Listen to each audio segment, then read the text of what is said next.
Hey YouTube, it's Thursday, 9:24 a.m., November 16th. The temperature is in the high 70s, and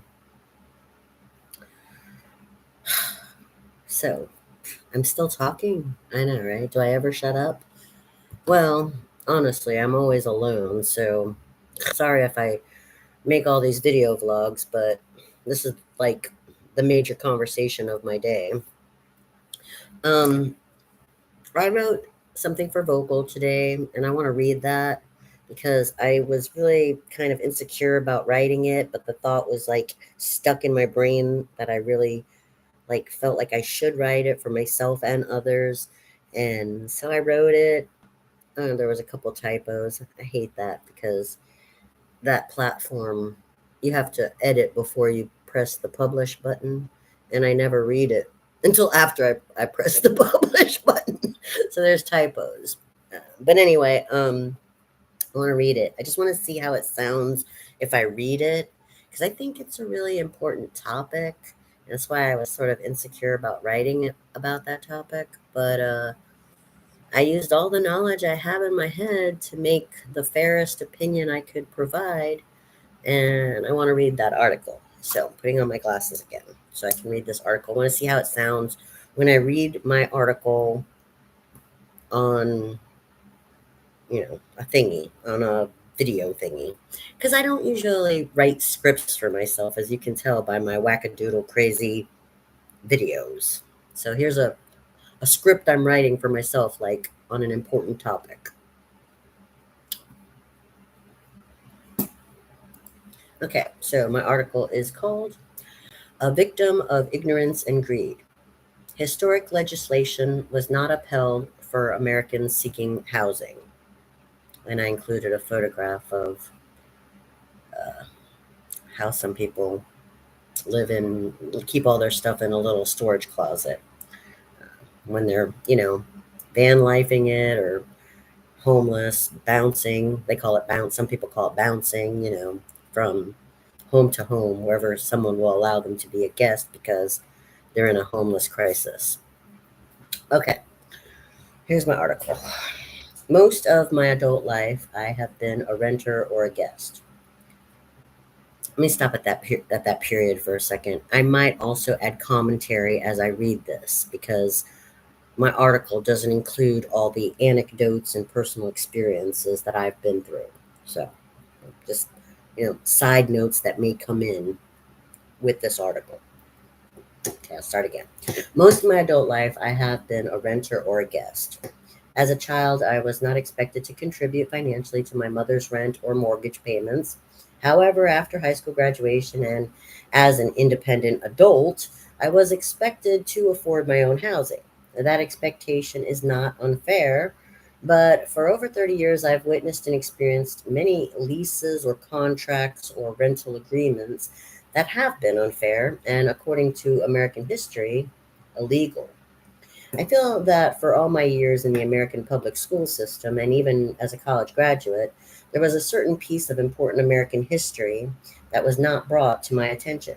My ignorance about legislation that occurred before I was born has made me a victim to greedy landlords who were quick to take my money and slow to fulfill their duties as landlord.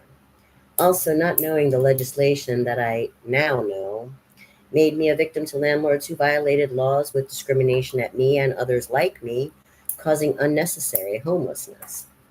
As I endured immoral and illegal tactics for greedy ambitions, I survived homelessness and showed gratitude to those kind hearts who allowed me to be a guest in their homes. This continuous moving and homeless identity has gone on for over 20 years simply because I was ignorant about the legislation put into effect before I was even born. I am glad I now understand the Civil Rights Act of 1968 and the Fair Housing Act, so that I am mentally equipped to negotiate terms with future landlords. While I was homeless and depressed about the hardships of that situation, I often rebuked the system or process of renting or leasing because I could not comprehend how a renter could obtain a home without getting swindled or rejected. I still struggle in my mind trying to see the benefits of renting or a mortgage, as the numbers I often see do not make mathematical sense to me. Yet now I begin with a question to myself and others, especially landlords. What is fair housing? Asking me to pay you $40 for an application fee where you can turn around and reject the aim of my becoming a tenant is unfair and discriminatory. Asking me to earn three times the rent is also a discriminatory requirement. A landlord has the power to evict based on not receiving the rent amount agreed upon. Therefore, the renter's income should not be a concern of the landlord, and it's an invasion of the renter's privacy. Asking that question violates two of the renter's rights. Making that request is illegal. I see that renters have the choice between renting an apartment, condo, or house, duplex. Each situation comes with various packages or deals. Some apartments come with water and electricity included, while houses tend to require the renter to accomplish utilities on their own. Renting a room from a homeowner or motel owner has different benefits also. As I seek a new home for myself and consider legalities and fairness, I have to think about how my income and personality are most compatible with the choice I make of the options. As a renter, it is not my intention to default on the rental agreement. Why would I want to make myself homeless? Why would I have gone through the trouble of paying a deposit and the rent if I wanted to be homeless? I understand that people have a tendency to live beyond their means. I'm guilty. I have. I have debt. However, if a renter is seeking fair housing, I believe that they intend to be a fair renter. A landlord is already in a position of wealth, and if only motivated by greed and not the intention to serve his or her renters, not only is he guilty of immorality, but he's probably also guilty of breaking the law. The renter is not always the moral one, and on the side of the landlord, I have also witnessed renters who were not fair or good tenants. Vandalism and breaking contracted rules are ways that tenants become a burden of injustice to landlords. However, the power is still in the landlord's hands with the eviction process. A tenant cannot change his landlord, but a landlord can change his tenant. So the duty of fairness is more the responsibility of the landlord.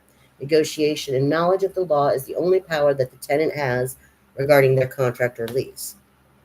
There are also some gray areas that I still feel ignorant about. For example, when the stand your ground legal cases were in the headlines, I simply could not understand how any law could assist a victim in a dangerous living environment. Even if a guest or tenant has established residency, that does not protect them from threats or violence against them. Who is responsible for their safety? A gun? A cop? I don't think a paying tenant wants to feel that only a gun or a cop is their safety procedure in a place they call home. And that's all I have to say about that. As far as my stories that I wanted to interject, when you have a mental disability, and that is the reason why you mm, collect Social Security, and you're on a fixed income, and people are weary about hiring you because you have a mental disability.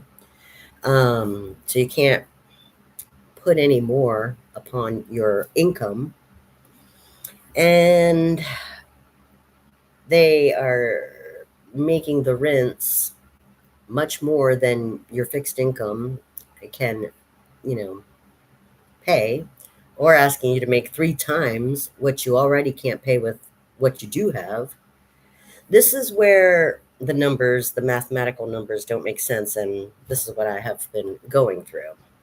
Um, I have sought rentals in other states and have found budgets that would work for me on a fixed income, but they're not here in Florida.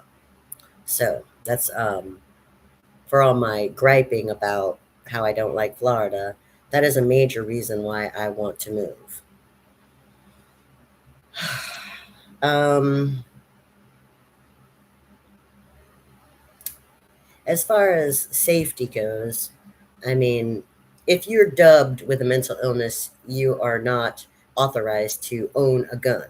So you have less ways to protect your home or yourself. Yeah, you can call 911, but by the time they get there, you'll probably be dead.